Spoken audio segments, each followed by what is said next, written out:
దైవ మర్మములు. సహోదరుడు భక్తి సింగ్ గారి అనుభవంలో దేవుడు ఆయనకు బయలుపరిచిన దైవ మర్మములు. ఆగస్టు 6. దేవుని జ్ఞానము మర్మమైనట్టుగా బోధించుచున్నాము. ఈ జ్ఞానము మరుగై ఉండెను. జగదుత్పత్తికి ముందుగానే దీన్ని దేవుడు మన మహిమ నిమిత్తం నియమించును. 1 కొరింథీ 2:7.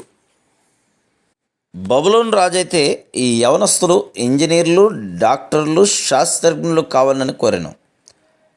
వీరి తెలివితేటలతో తన రాజ్యము ఉన్నత స్థానమునకు రాగలదని భావించెను. అయితే ప్రభు ఉద్దేశం వేరుగా ఉండెను. ఆయన వారికి దైవిక జ్ఞానం ప్రసాదించెను. దాని ద్వారా వారు పరలోక సంగతులను గ్రహించిరి.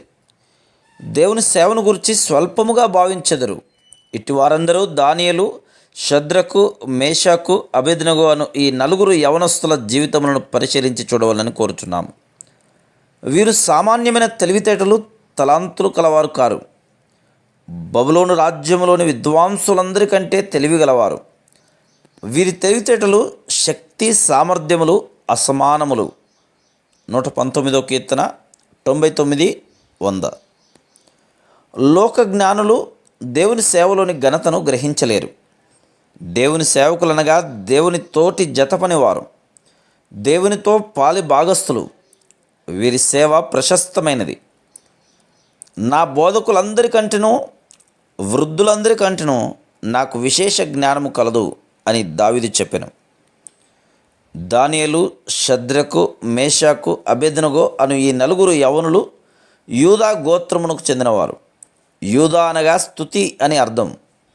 ఈ పేరును ధరించిన వారై ఎడతెగక ప్రభువును స్తుతించుచుండిరి. వారి తోటి యవనస్తులందరూ రాజు బల్ల యొద్ద నుండి వచ్చు శ్రేష్టమైన ఆహారమును భుజించి ఆరగించుచుండగా వీరు సామాన్యమైన ఆహారమునకే ప్రభువును స్తుతించుచుండిరి.